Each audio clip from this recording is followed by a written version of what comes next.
What is this? The Lost Vault of Kalimdor. The more time you spend exploring the world of Azeroth, the more you can learn about the layered, intricate history of the world. Interactions between cultures, the rise and fall of empires, and ancient relics are just a few pieces of the stories told within the game, but some are harder to find than others. Today, we're taking a look at one such tale, the Lost Titan Vault of Kalimdor.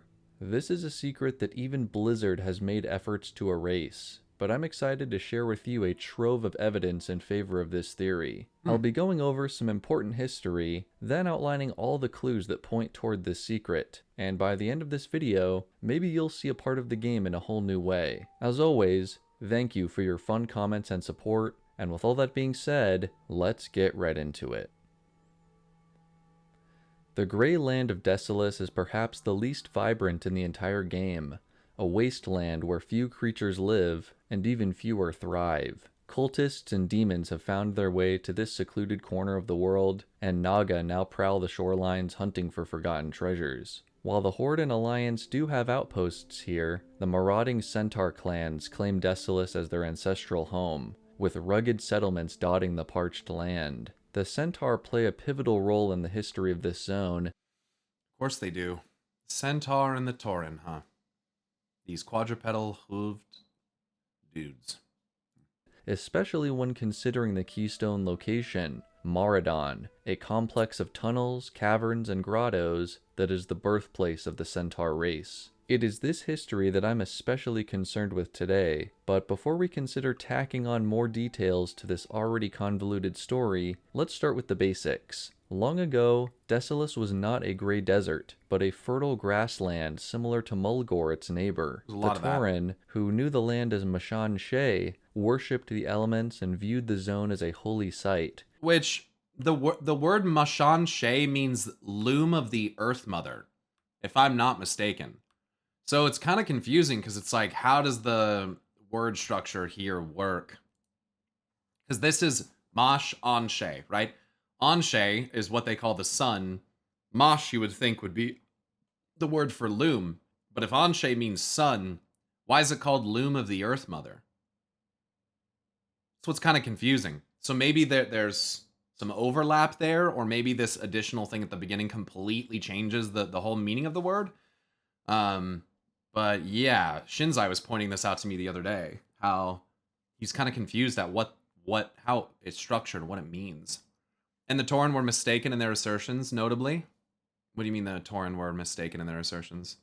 Worshipped the element. Desolace was not a grey desert, but a fertile grassland similar to Mulgore, its neighbor. I don't follow. The I'm not Tauren, familiar enough with who the lore. knew the land as Mashan Shea, Apparently worshipped the elements and viewed the zone as a holy site, as the connection to primal elementals was especially strong here. Over 1100 years before the First War, the Tauren succeeded in summoning this presence to the surface, but were horrified to discover it was not a benevolent spirit or the Earth Mother, their goddess, but an Earth Elemental, Princess Thoradris. Released from slumber, Thoradris drained all the life force of Mashan. Right, but they didn't know that. Yeah, they were mistaken, but it doesn't change why they called it that. You know what I mean? The structure of the word Mashanshe doesn't change because of what this is. It's kind of, yeah, it's notable because they were wrong, but I don't think that the discussion of what Mashanshe means really changes necessarily as a result, because they were mistaken about what was down there in the first place. So if they believed it was one thing, they're going to name it after whatever they believed it was. Shea to satiate her hunger, warped but an earth elemental, Princess Thoradris. Released from slumber, Thoradris drained all the life force of Mashan Shea to satiate her hunger, warping it into what we know as Desolace and Weird sending shockwaves into the Emerald Dream. This is where things take an unexpected turn. Zaytar, a keeper and weird elemental, warping it, Earth Elemental. Earth elementals are fucking. The binding cuff around the arm as well. Multiple faces, multiple arms.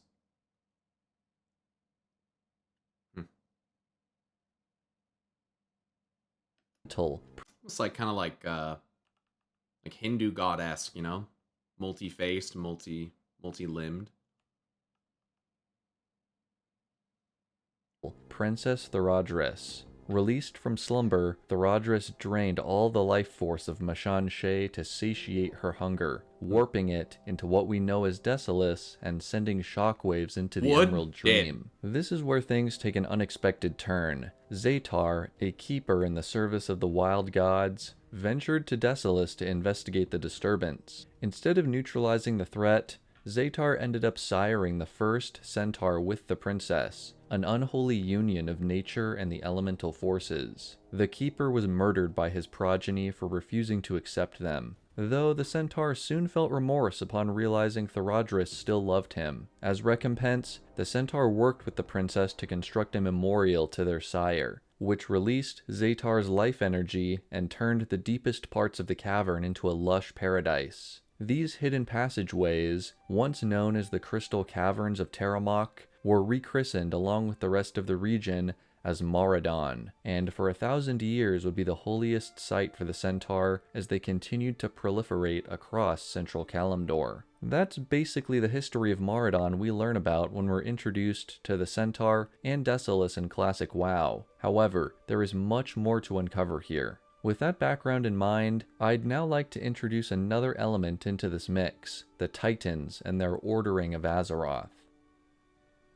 An untold number of years ago, during the prehistory of the planet, the godly Titans visited for the first time. Here, they encountered a world not ripe for shaping, but overrun with darkness. 4 eldritch horrors, the old gods, had infested the planet like parasites, feeding on the energies of Azeroth. Ripping them out directly proved to be severely damaging to the planet, and so the Titans decided on a proxy approach instead, creating their Titan-forged servants to severely cripple the old gods and their forces, ultimately crafting 3 massive prisons to lock them away for good. A similar process befell the native element. It is pretty interesting that the heart of the mountain, where Ragnaros is a spiral like that. Especially after what I saw happen with fire in the Emerald Dream. How easily it seemed the plane of fire was linked to it. Not that the Druids of the Flame haven't had practice, but Elementals who reveled in the old god's chaos, the most violent of which were sealed away inside the elemental plane. The Titans were then free to shape Azeroth anew, but eventually departed and left the care of the planet to their creations. Over time, many of these servants and structures have deteriorated on their own or have been undermined via corruption, and by the time of Classic WoW, the shackles between these prisons and the surface world have become worryingly loose. Let's put together what I've set up so far. We know that Maraudon is a domain of stone, home to Princess Thorodris. Do you think Azeroth will look bestial, draconic, insectoid, elemental, or something else? All of the above. If she even takes a form. Aggressive earth elemental sympathetic to the old gods. The Titans worked to imprison the old gods and their elemental partners long ago, but over time, those prisons have lost some of their power. Here's the thesis. I believe Maraudon fits into this story, and was a lesser Titan vault or prison structure now forgotten in time. This might seem like a stretch, but I promise once you start digging, the clues just keep lining up. I look forward to that. First, let's revisit our star resident, the princess. After the ordering of Azeroth, Thorodris remained in a deep slumber until being awakened by the Tauren. While the explanation given in Chronicle is that she escaped the Titan's wrath and found her way into the caves on her own, I like to think there could be more to this story. Perhaps the Titans induced this slumber to pacify Thorodris before building the vault around her, and maybe, as a daughter of the Elemental Stone Mother, the Titans wanted to contain her for research purposes. This could explain why, despite being relatively powerful, she was not banished to the Elemental Plane like so many of her kin. It's also possible that she did initially escape and go into hiding, but was later found by the Titans and surrounded by the vault. As we established, Titan structures lose their integrity over time. The long millennia may have taken a toll here, and combined with the external old god meddling and the sundering of the world, the vault here would have been battered by the time of the Tauren's awakening ritual. I find this analogous to the old god Yogg-Saron's presence seeping out of Ulduar. Perhaps the princess was able to reach out and influence the surrounding landscape of Desolace, calling out to the Tauren from below. Very well could be. I mean, she is an earth elemental. So for her to be able to speak through the earth, I think that's completely viable. The architecture of Maradon is also a major point to consider. Starting down in the lush caverns of Terramok, it's hard to make out any sort of intentional construction or unnatural features, but it's important to remember the Titans don't always deal in such things. The crystal passages of orange and purple are evocative of places like Ungoro Crater or Sholazar Basin, both created by the Titans for research. Taking a look at another boss in the dungeon, Landslide, reveals something even more curious. Mountain giants are more closely associated with the Titans and their servants than elementals, and according to the lore, Landslide was once a steward of a set of crystal gardens here before being corrupted by Princess Theradris. This is further evidence of Titan activity here in Terramok, but it's also tragic to know that perhaps some of the last living servants of the original vault have fallen to darkness. Closer to the surface, the environment is more sculpted, with intricately carved staircases, walkways, and columns that I very much doubt were created all by the centaur. Though they have been weathered by time and countless stamping hooves, these features have an undeniable Titan feel to them. In 1,000 years of worship and civilization, the only stonework that appears to have been added by the centaur are statues near some of the pillars and the large creature guarding the entrance to the temple. The Valley of Spears, sacred ground for the Maradine protectors, is also glaringly full of evidence if you know what you're looking for. Namely, these giant arches that fit the Titan theme much more than any centaur construction. But the clues do not stop here. Outside of Maradon and the Valley of Spears, there is evidence that our lost vault was much more expansive in the golden era of the Titans and their keepers. The Gelkis village to the south, home to another clan of centaur, features many similar stone structures and arches, including at the entrance to Bolgan's Hole, a cavern filled with, you guessed it, more crystals. To the east, our final features can be found at the Valley of Bones, where two dead Goliaths rest on the slopes. Both entrances to the valley are flanked by more archways, leading to the question of how the Titans could relate to these mysterious skeletons. A memorial to and that's clearly like a... These are clearly like large serpentine... Like they have snake fangs. These almost... This one's holding a trident. A display like...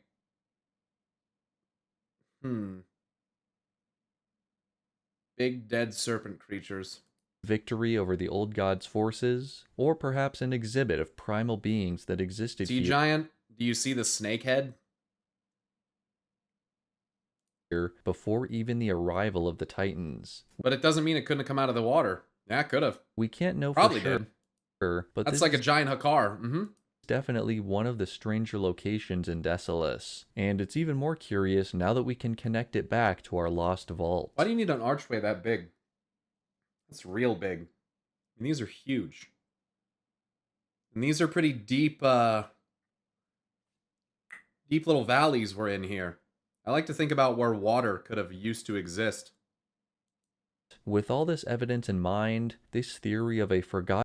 It's said that the Titans built on Karaj. Well, they obviously didn't. And they obviously didn't build Uldum either. They stole all of that shit. It's pretty clearly a lie. Titan stronghold might seem a little more tempting. If you're still not convinced, allow me to present a few final ideas that practically confirm this is the true history of Maradon in Classic WoW. I think he's right, to be honest with you. Remember how I said Blizzard wanted to hide evidence of this titanic vault? Well, now's the time to address that. All the places we've been talking about, the Valley of Spears, Bolgan's Hole, and the Valley of Bones... They all change with Cataclysm? They're all victims of an erasure in history, one much more blatant than just the passage of time or the weathering of stone. In the 2010 Cataclysm expansion to WoW, vast areas of Azeroth were revamped, but most still retained some of their original features. At the areas we've talked about, though, something very suspicious happened. All of the pillars and archways and stone walls were outright removed while leaving pretty much everything else the same. No, something very suspicious happened. All of the pillars and archways and stone walls were outright removed while leaving pretty much everything else the same. No volcanoes, no floods, just deleting game assets Huh. Striking it from history. without explanation. I think this is very telling of Blizzard's original plan for Maradon. Wow. Dude, he's probably totally fucking right. And they just, like, never did anything with it. They just scrubbed all of this. One that finally got scrubbed from the world when they had an excuse to change things up. The RPG books from the early days of WoW also provide clear-cut evidence in favor of this theory. Behind a series of spiked barriers in the center of the mesa stands Terramok, an ancient titan vault. This place is rumored to hold Theradris, former princess of the vile earth elementals, and legendary mother of the centaur race. I mean, but the RPG lore's not canon, dude. But the RPG lore's not canon. Even though the more time that passes, the more shit that we get pulled from the RPG into the real game. Like all the Titan's weapons, all of them, from Gorshalok to Sessional to fucking Oradur, like, they're all canon now. Like, the Dreamweaver title for Norganon. Like, oh man. The RPG's full of shit that should probably be considered canon, but isn't. I wanted to save this for near the end of the video, since this could be taken as just a one-off throwaway line, but with the context of all the other evidence we've seen today, I think it holds even more weight. These books may be non-canon now, but referencing them in relation to classic-era lore can be a very valuable and often valid approach. Even fucking modern-era lore. Like, I'm sorry, but shit that you read in the RPGs is still relevant and could be completely correct for modern retail as well. Like, this concept is not just for classic. I understand why it's like probably maybe better for classic because it's more around the time when it was put together, but yeah, it's not only viable and only beneficial for classic. I'll leave you with one final piece to this puzzle, one that takes us back to the Eastern Kingdoms. Deep within Uldaman, a well-preserved known Titan Vault containing many secrets, there is one little piece of the map that most players overlook. Entering the dungeon from the back side, players pass through what is perhaps the smallest piece of the dungeon, known simply as Echo Mock Cavern, the only other place in the game to use a naming convention similar to Terramok Cavern. And it makes me think Mock Gora, Terramok.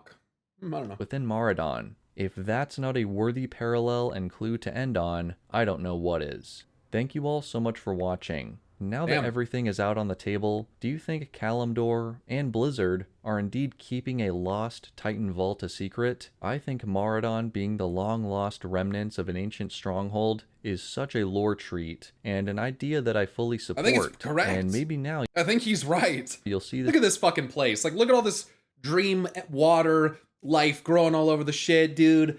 Earth elemental imprisoned there, like... Come on. Dungeon in a whole new way next time you're farming that stupid dagger. Special thanks. Unless we got it backwards. Thanks to which I don't think we did. Runs with Bears for sending me on this amazing journey. And until next time, That's cool, PFP. may the Force be with you. Good video. I like that video a lot. That was really good. That's a good ass video. I think he's right.